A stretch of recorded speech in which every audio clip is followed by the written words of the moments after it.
기뻐 영광 받으실 걸 믿으며 우리 주 예수 그리스도의 이름으로 기도합니다. 아멘.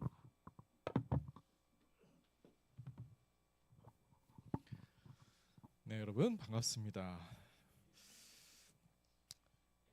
우리는 예수님을 믿는 사람들이죠. 예수님을 믿고 천국에 들어가게 된다고 우리는 배우고 있습니다. 그런데 여러분, 예수님을 얼마나 잘 알고 계십니까? 저는 신앙생활을 한 지 30년이 넘는데 중간에 문득 이런 생각이 들었습니다.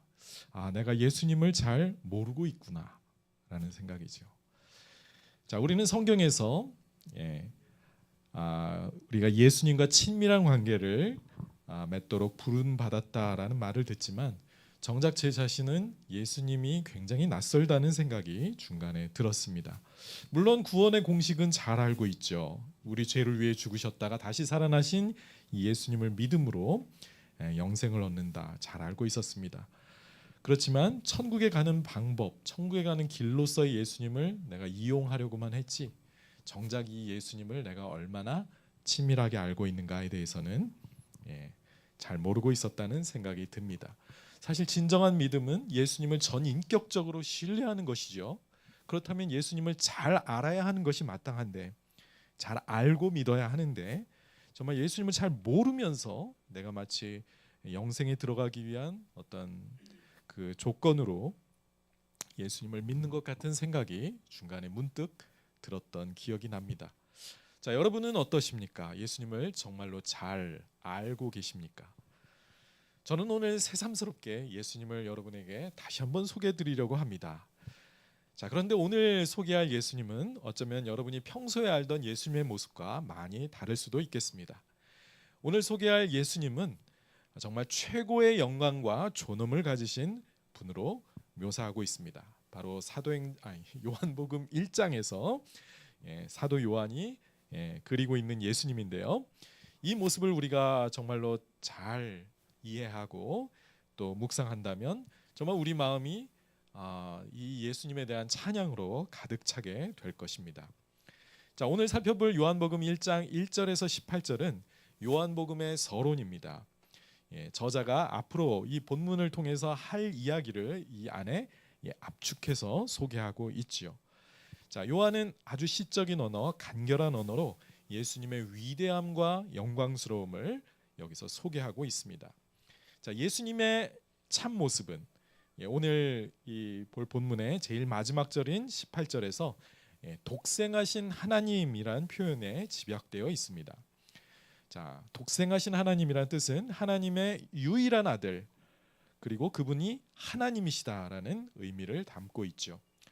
자, 오늘 그래서 저는 독생하신 하나님이란 제목으로 우리가 믿고 있는 이 예수님이 누구이시고 또 우리가 그분께 어떻게 반응해야 하는지 여러분과 함께 생각해 보기 원합니다. 자, 먼저 우리 본문 함께 교독하시도록 하겠습니다. 제가 먼저 읽을게요. 태초에 말씀이 계시니라. 이 말씀이 하나님과 함께 계셨으니 이 말씀은 곧 하나님이시니라. 만물이 그로 말미암아 지은 바 되었으니 지은 것이 하나도 그가 없이는 된 것이 없느니라.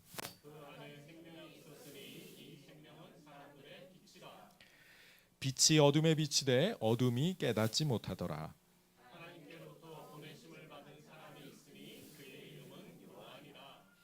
그가 증언하러 왔으니 곧 빛에 대하여 증언하고 모든 사람이 자기로 말미암아 믿게 하려 함이라.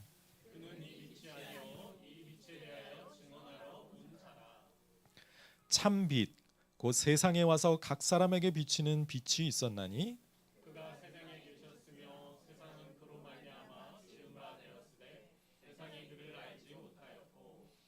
자기 땅에 오매 자기 백성이 영접하지 아니하였으나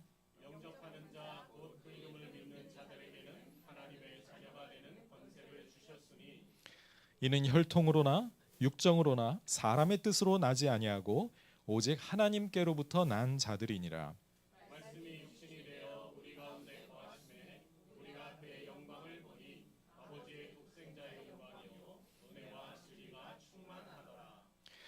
요한이 그에 대하여 증언하여 외쳐 이르되 내가 전에 말하기를 내 뒤에 오시는 이가 나보다 앞선 것은 나보다 먼저 계심이라 한 것이 이 사람을 가리킴이라 하니라.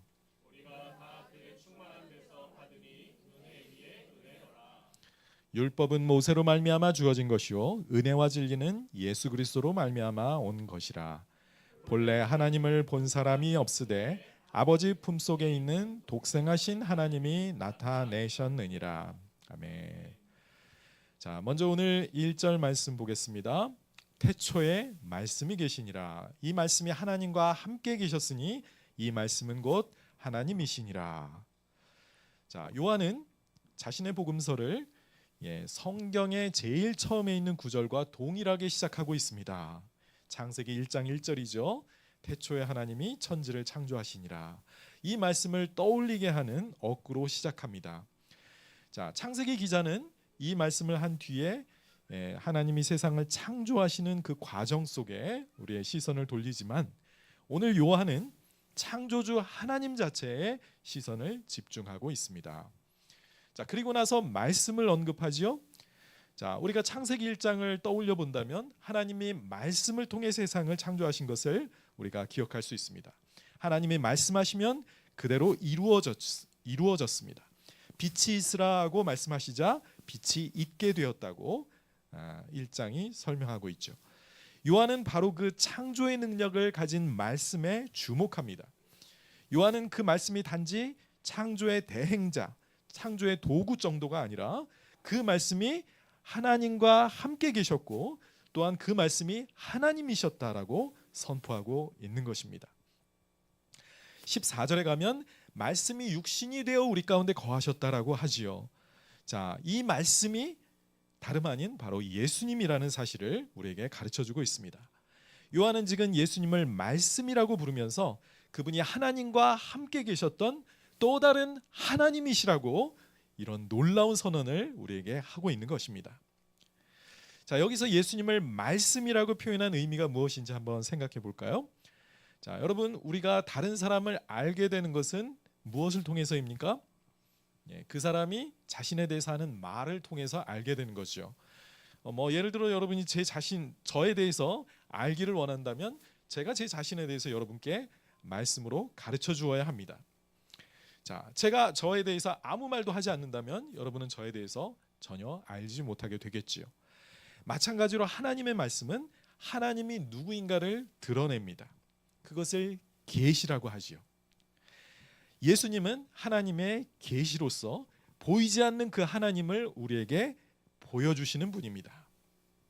자, 18절 다시 한번 보겠습니다. 본래 하나님을 본 사람이 없으되 아버지 품속에 있는 독생하신 하나님이 나타내셨느니라 말씀합니다.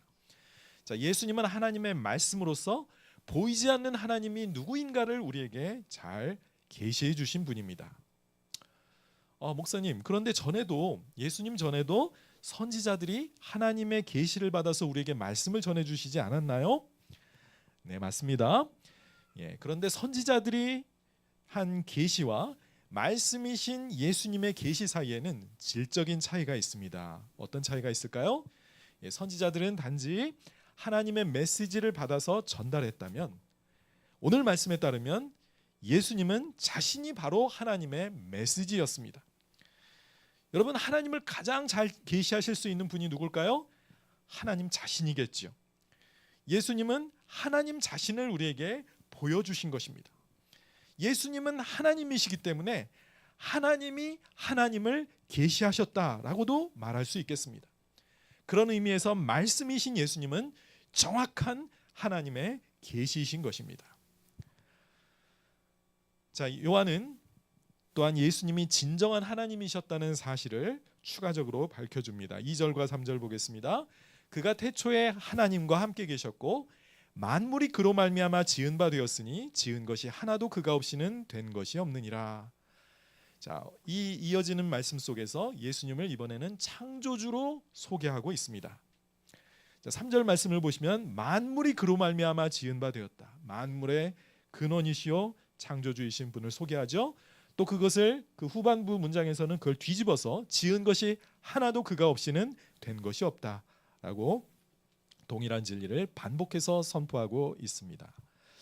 자, 우리가 창세기 1장을 읽을 때는 창조주 하나님을 보통 우리가 성부라고 부르는 그 하나님이라고 생각을 해왔는데, 요한은 지금 그 창조의 작업을 성자 예수께로 돌리고 있는 것입니다.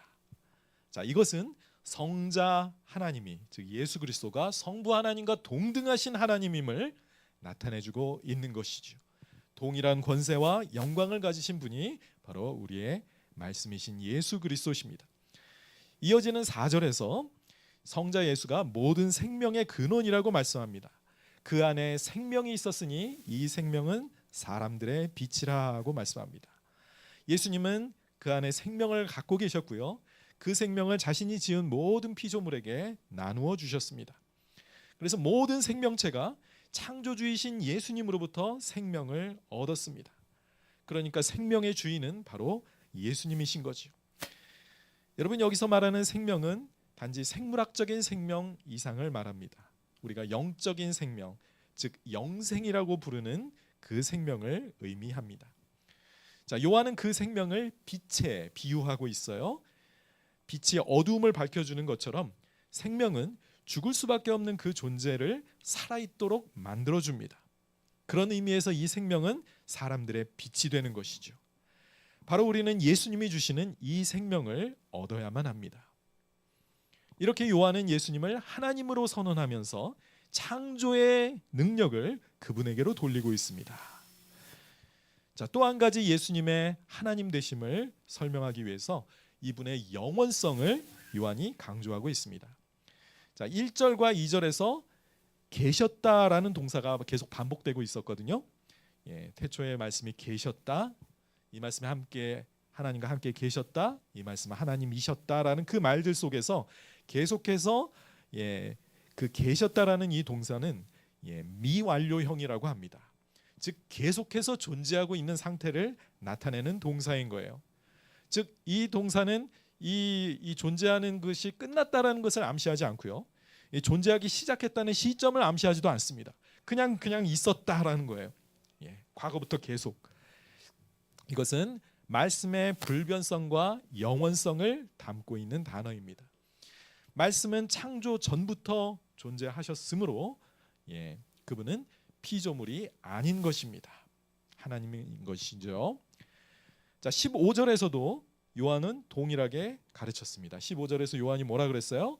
그에 대하여 증언하여 외쳐 이르되 내가 전에 말하기를 내 뒤에 오시는 이가 나보다 앞선 것은 나보다 먼저 계심이라 한 것이 이 사람을 가리킴이라고 했습니다.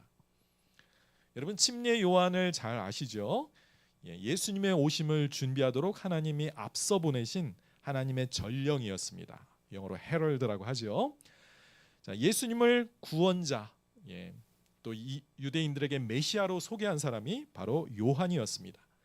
그러기 위해서 그는 예수님보다 먼저 와서 사역을 했었죠. 그런데 그가 뭐라고 말했다고요? 내 뒤에 오시는 분, 즉 메시아는 나보다 앞서 계신 분이다. 나보다 먼저 계신 분이다 라고 말했다는 것입니다. 자, 세상의 관점으로 보면 요한이 예수님보다 앞서 있지만 그는 이 메시아가, 자기가 소개하는 메시아가 자기보다 더 앞선 존재다라고 표현하고 있는 것입니다.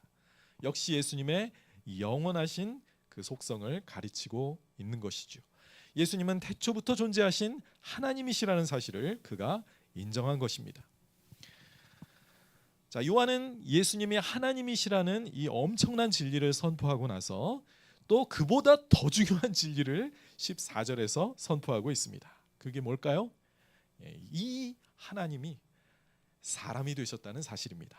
14절입니다. 말씀이 육신이 되어 우리 가운데 거하심에 우리가 그의 영광을 보니 아버지의 독생자의 영광이요 은혜와 진리가 충만하더라 그랬습니다. 자, 여기 첫 번째 문장, 말씀이 육신이 되셨다고 합니다. 여러분, 육신이라는 단어 잘 아시죠?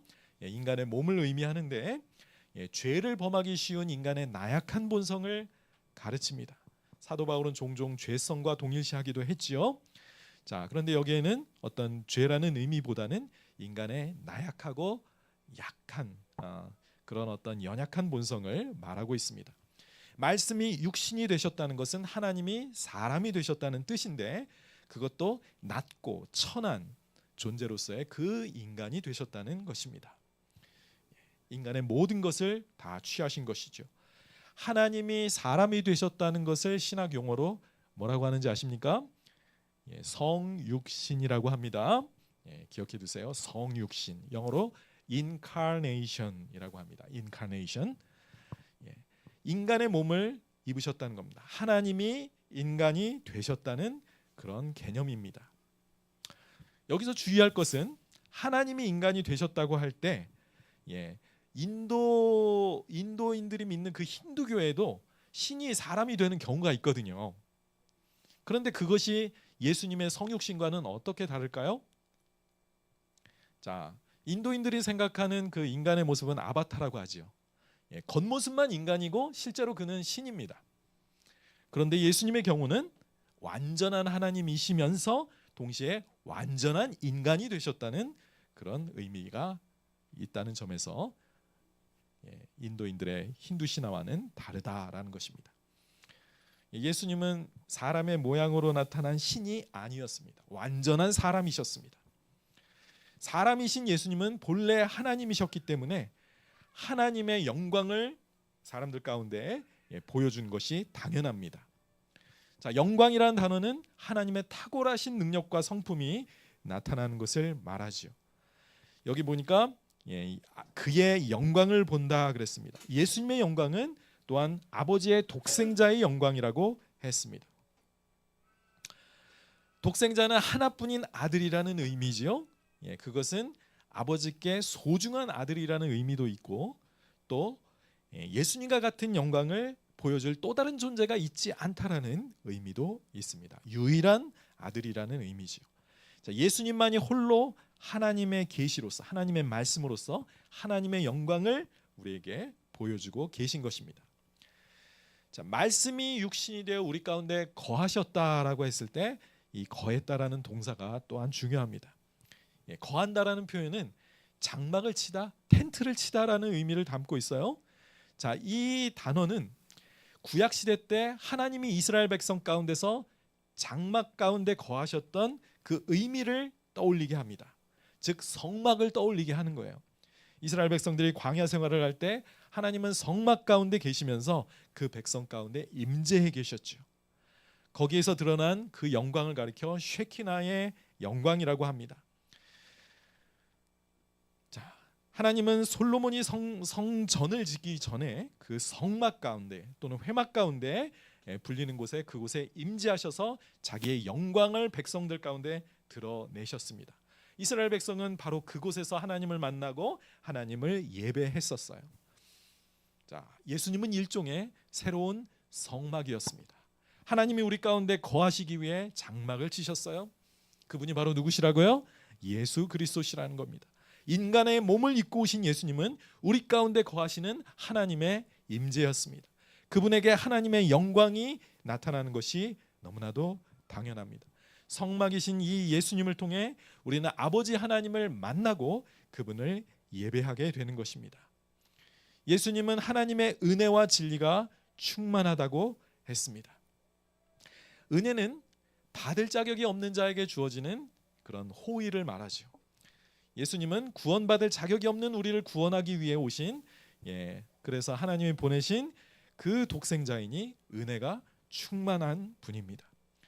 또한 예수님은 하나님의 말씀으로서 진리를 가르쳐 주고 계시기도 하지요. 하늘에 속한 진리를 우리 이 땅에 있는 사람들에게 나타내 보여주셨습니다. 내가 곧 길이요 진리요 생명이다라고 말씀하셨죠. 그 진리가 우리를 구원에 이르게 합니다. 자, 이렇게 요한은 지금까지 예수님의 정체를 밝혀주었습니다. 그분은 하나님과 태초부터 함께 계셨던 하나님이다. 그리고 창조주로서 영원히 존재하시는 분이고 하나님의 은혜와 진리로서 사람의 몸을 입고 오셨다라고 했습니다. 자, 그러면 이제 우리는 이 예수님께 어떻게 반응해야 할까요? 먼저 세상이 예수님에 대해서 어떻게 반응했는지 5절을 봅니다. 빛이 어둠에 비치되 어둠이 깨닫지 못하더라 라고 말씀합니다. 참 안타까운 일이죠. 아까 예수님은 그 생명이시고 생명은 사람들의 빛이라고 했는데 이 빛이 어둠 가운데 즉 어두운 세상 가운데 비쳤지만 그 어둠 자체는 이 빛의 의미를 이해하지 못했다는 것입니다. 세상이 예수님을 알지 못하고 예수님을 거부하고 있는 상태를 여기서 표현하고 있는 것이죠. 예수님은 빛으로 세상에 오셨는데 사람들은 자신의 창조주의자, 생명의 근원 되시는 그분을 알아보지 못하고 그분을 믿기를 거부했다는 것입니다. 자, 이런 세상 속에서 예수님을 세상에 알리기 위해 보냄받은 침례 요한이 등장하지요. 6절부터 8절입니다. 하나님께로부터 보내심을 받은 사람이 있으니 그의 이름은 요한이라. 그가 증언하러 왔으니 곧 빛에 대하여 증언하고 모든 사람이 자기로 말미암아 믿게 하려 함이라. 그는 이 빛이 아니요 이 빛에 대하여 증언하러 온 자라라고 말합니다. 자, 침례 요한은 자신이 빛이 아니라고 했습니다. 그리고 빛을 증언하려고 왔다고 했습니다. 자, 여러분, 예수님을 소개하는 이 자리에 요한을 이렇게 많은 분량을 가지고 이렇게 언급하는 것이 좀 이상해 보일 수 있어요. 그런데 당시 1세기 사람들 중에는 요한을 너무 존경하는 사람들이 많았습니다. 그래서 요한의 침례만 받고 그냥 끝난 사람들이 있었어요. 즉 요한을 하나님의 마지막 선지자로 인정하되 예수님을 아직 모르는 사람도 있었고 요한을 그리스도라고 생각하는 사람들마저도 있었던 것입니다. 자, 이 위대한 하나님의 선지자와 예수 그리스도를 혼돈하는 사람들이 있었기 때문에 사도 요한은 침례자 요한은 그리스도가 아니었고 그리스도를 증거하는 역할만 했다라는 사실을 그래서 분명하게 선언하고 있는 것입니다. 자, 침례 요한은 빛 자체가 아니었고 빛을 증거하는 사람이었습니다. 그리스도가 아니라 그리스도를 세상에 알리기 위해 보냄받은 사람이었다는 것입니다. 자, 요한의 사용 목적이 7절에 분명히 나와 있습니다. 모든 사람이 자기로 말미암아 믿게 되는 것이었습니다. 자, 요한의 증언 후에 정말로 예수님이 이 땅에 세상의 빛으로 등장하셨습니다. 창조주 하나님이 아까 말한 것처럼 인간의 몸을 입고 이 땅에 오신 것이죠. 9절입니다. 참빛 곧 세상에 와서 각 사람에게 비추는 빛이 있었나니 그랬습니다. 요한은 예수님을 빛에 비유했습니다. 예를 들면 태양이 떠오르면 이 땅의 모든 사물이 그 빛으로 비춰지는 것과 같이 예수님은 각 사람을 비추는 빛이었다고 합니다. 그런데 안타까운 일이 일어나죠. 이미 앞에서 암시한 대로 10절과 11절입니다. 그가 세상에 계셨으며 세상은 그로 말미암아 지은 바 되었으되 세상이 그를 알지 못하였고 자기 땅에 오매 자기 백성이 영접하지 아니하였으나 라고 말합니다. 사람들은 아까 말한 대로 인간의 몸을 입고 오신 이 창조주 하나님을 알아보지 못했습니다. 사실 다른 사람들은 몰라보더라도 하나님의 백성 이스라엘 백성만은 예수님을 알아보아야 했을 텐데 그리고 그분을 자신의 왕이자 그 메시아로 영접했어야 하는데 그렇게 하지 않았다는 것이죠. 자, 그렇다면 우리가 어떻게 합당하게 반응해야 하는지가 바로 12절에 나와 있습니다. 영접하는 자 곧 그 이름을 믿는 자들에게는 하나님의 자녀가 되는 권세를 주셨다고 했습니다. 자, 예수님을 영접하라고 말씀합니다. 여러분 영접하는 거 아시죠? 영어로 receive라고 간단하게 되어 있는데 그래서 마치 내 집에 손님으로 모셔드리는 것처럼 예수님을 내 마음에 받아들이라는 것입니다. 그것이 바로 믿음이래요. 믿음이라는 건 뭐다? 예수님을 받아들이는 것이다. 요한은 지금 우리가 구원받는 비결을 가르쳐주고 있어요. 엄청난 진리를 여기서 선포하고 있는 겁니다. 나에게 비치는 그 진리의 빛, 생명의 빛이신 예수를 거부하지 말고 받아들이는 것이 그것이 바로 믿음이라고 합니다. 예수님을 하나님이 보내신 그 아들, 말씀이 육신이 되어 오신 그분으로 인정하고 받아들일 때 어떤 일이 일어나게 됩니까? 우리의 신분에 엄청난 변화가 일어나게 되는데요. 우리가 하나님의 자녀가 되는 권세를 얻게 된다고 합니다. 여러분, 사람이 하나님의 자녀가 된다는 것처럼 이렇게 놀라운 축복이 세상에 또 있을까요? 인간으로서 누릴 수 있는 최고의 권세, 최고의 축복은 바로 하나님의 자녀라는 신분을 얻게 되는 것입니다. 이 엄청난 축복이 바로 이 예수 그리스도를 어떻게 대하느냐에 따라 달라지게 되는 것입니다. 잘못된 믿음을 발휘하는 경우가 있어요. 13절입니다. 이는 혈통으로나 육정으로나 사람의 뜻으로 나지 아니하고 오직 하나님께로부터 난 자들이니라라고 말합니다. 여러분, 하나님의 자녀가 되는 것은 하나님에게서부터 태어나는 것을 말합니다. 그런데 하나님으로부터 태어나는 것은 이건 혈통으로 이루어지는 게 아니에요. 내가 믿는 자의 집안에서 아무의 자녀로 태어났기 때문에 내가 하나님의 자녀가 되는 거 아닙니다. 또는 육정으로 되는 게 아니에요. 남녀가 서로 사랑을 나누면서 거기서 내가 태어났기 때문에, 즉 나의 부모님의 결혼 때문에 내가 처음부터 하나님의 자녀가 되는 거 아니라는 겁니다. 사람의 뜻으로 이루어지는 것도 아니라고 합니다. 즉 심지어 내가 되고 싶다고 해서 되는 것도 아니라는 것이지요. 하나님의 자녀가 되는 것은 하나님으로부터 영적으로 태어나야 한다는 것입니다. 그럼 하나님의 자녀로 태어나게 만드는 것이 무엇일까요? 요한은 3장에서 거듭나야 한다는 그 진리를 가르칠 때 성령으로 거듭나야 함을 우리에게 말씀해 줍니다. 오늘은 그것까지 다루지는 않겠지만, 그러나 우리 쪽에서 해야 할 일이 있었죠. 뭐였어요? 아까 12절에서 방금 말했잖아요.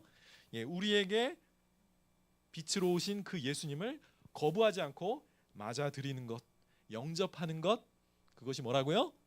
믿음이라고요. 여러분, 믿는 거 아무것도 아니네요. 이렇게 쉬워요? 하나님의 자녀가 되는 거? 네, 이렇게 쉽습니다.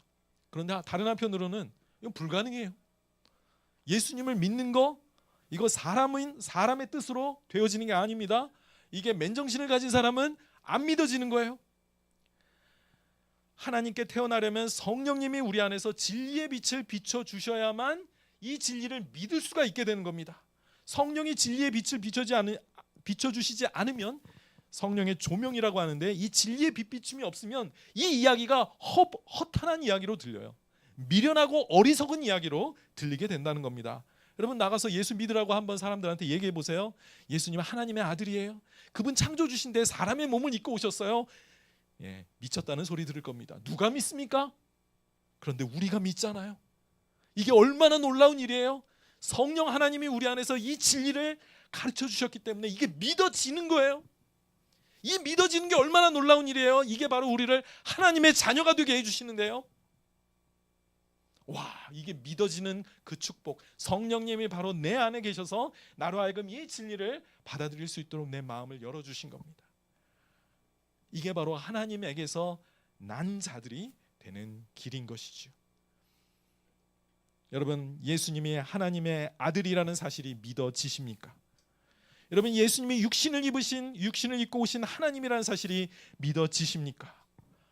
그것이야말로 성령님의 역사여 최고의 축복이요, 여러분이 하나님의 자녀라는 증거입니다.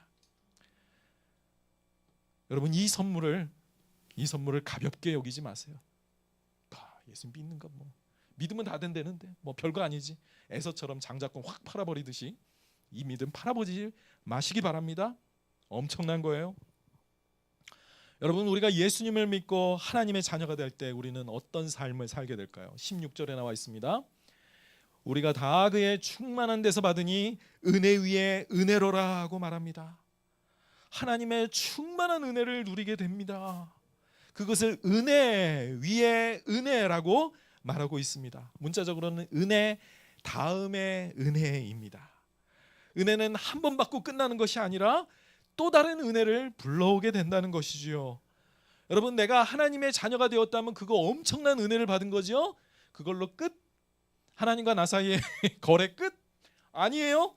그 은혜 받고 그 다음 은혜가 또 부어집니다. 그럼 그걸로 끝일까요? 아니에요. 그 다음에 또 다른 은혜가 내 삶에 부어지게 되는 것입니다. 하나님의 자녀가 되는 것이 첫 번째 은혜라면, 내가 기도할 때 하나님은 계속해서 그 기도에 응답해 주시고 나와 친밀한 관계 속에서 나를 충만하게 채워주시는 그 은혜가 하나님의 자녀들에게 따르게 된다는 것이죠. 여러분, 같은 요한복음 10장 10절에서는 이렇게 말씀하셨어요. 도둑이 오는 것은 도둑질하고 죽이고 멸망시키려는 것뿐이요, 내가 온 것은 양으로 생명을 얻게 하고 그것뿐만이 아니에요, 더 풍성히 얻게 하려는 것이라. 그냥 생명만 얻는 것이 아니라, 단지 천국에 들어가는 것이 아니라 내세에서 천국에 들어가도록 은혜만 주시는 것이 아니라 제가 볼 때는 이 땅에서도 복된 삶을 살아갈 수 있도록 우리를 풍성한 생명을 누리게 하신다는 겁니다. 여러분이 지금까지 하나님에게 어떤 은혜를 받으셨어요? 감사하죠? 지금까지 나의 나 된 것, 여기 이렇게 살아서 예배드리러 온 것 자체가 하나님의 은혜 때문이잖아요. 그런데 여러분, 또 다른 은혜를 기대하세요. 하나님은 은혜 위에 은혜를 또 주신다고 합니다. 다음의 은혜를, 다음에 내 삶에 주어질 은혜를 기대하십시오. 지금까지 경험했던, 지금까지 알지 못했던 새로운 차원의 은혜를 여러분 경험하게 될 것을 기대하십시오. 하나님의 충만한 은혜는 우리에게 다함이 없는 은혜로 계속해서 부어질 것입니다.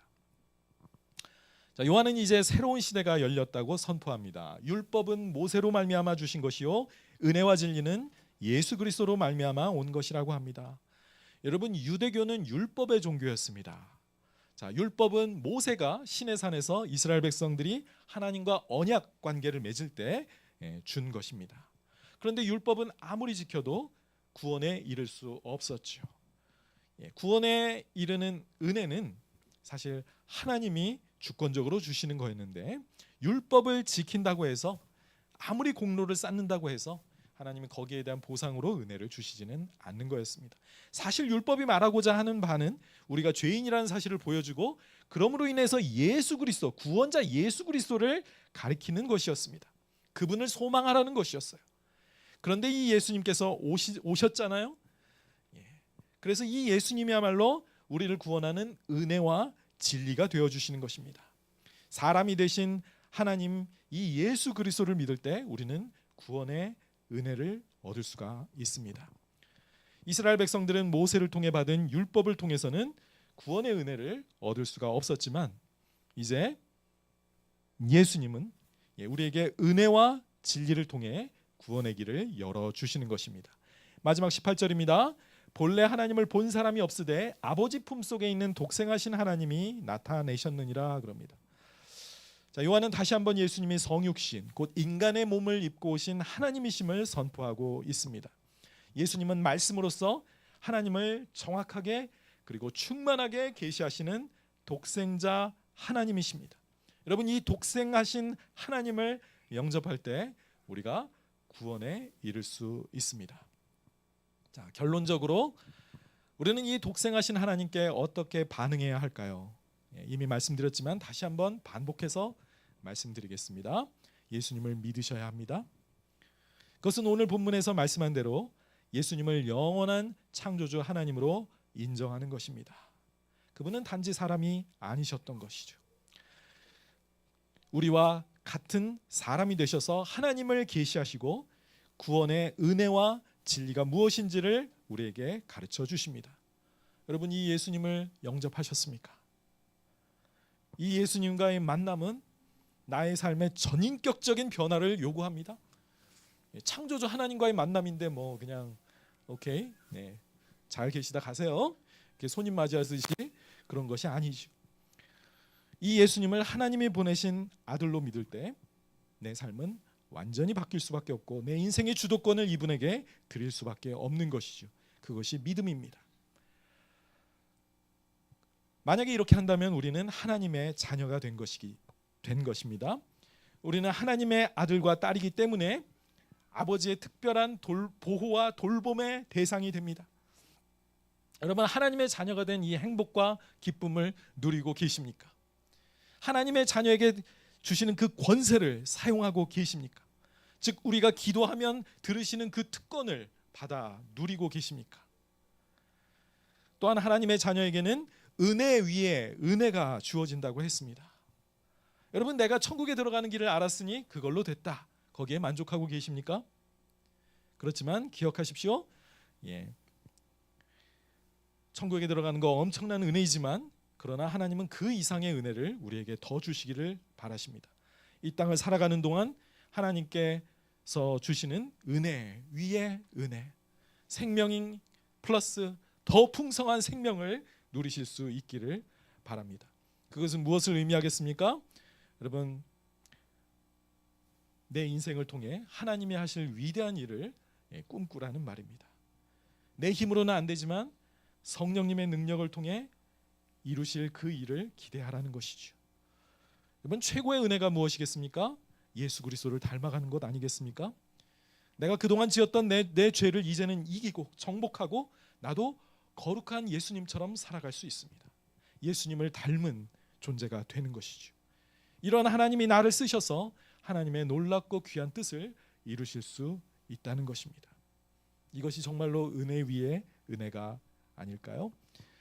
여러분, 우리의 인생이 앞으로 남은 기간을 살아갈 때 이 다함 없이 주어지는 이 은혜를 계속해서 경험하는 우리의 삶이 될 수 있기를 바랍니다. 기도하시겠습니다.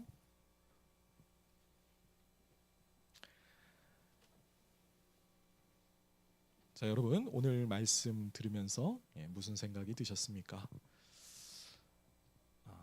내가 알았던 예수님과 오늘 사도 요한이 가르쳐주고 있는 예수님이 좀 다르다는 생각이 드셨습니까?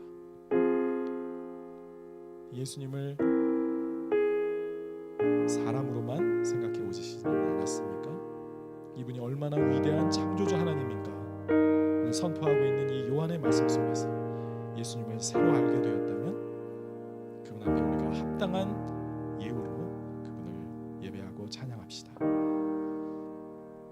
저는 여러분이 이미 다 예수님을 잘 영접하셨다고 생각합니다. 한 분도 낙오되는 분이 없기를 바랍니다. 성령님께서 여러분에게 진리의 빛을 비춰주셔서 이미 예수 그리스도를 영접하시고 믿으신 것을 제가 압니다. 그러나 여러분, 이제부터 하나님의 자녀로서 정말 은혜 위에 은혜를 누리는 삶이 되시기를 바랍니다. 세상에 짓눌리고 불안해하고 또 하나님을 불평하고 원망하면서 그렇게 인생 낭비하지 마시길 바랍니다. 하나님이 주시는 은혜가 무엇인가를 잘 기억해 보십시오. 하나님이 나를 사랑하는 증거를 찾아보십시오. 하나님의 자녀라는 이 권세를 여러분 사용해 보시길 바랍니다. 여러분, 우리 잠깐 찬양 반주 나올 때 잠깐 기도하는 시간 갖도록 하겠습니다. 오늘 말씀 기억하면서 여러분이 깨달음 받은 대로 하나님 앞에 기도해 보시길 바랍니다.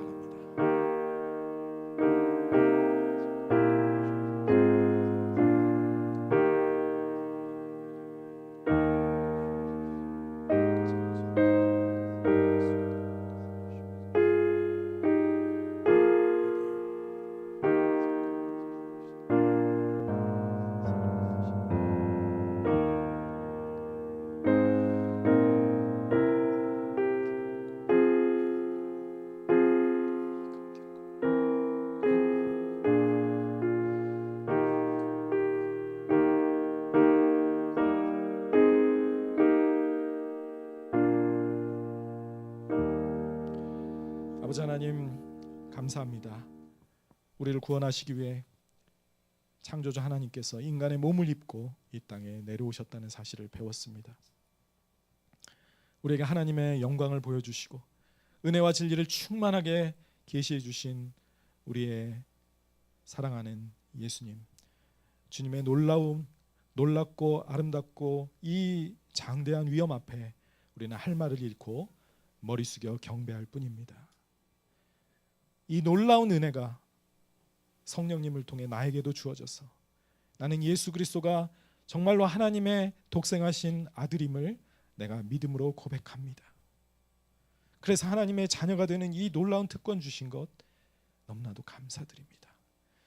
이 은혜만으로도 나는 충분히 의미 있는 인생을 살았지만 그러나 앞으로 남은 인생 동안 주님이 또한 채워주실 그 은혜를 바라보며 기대합니다.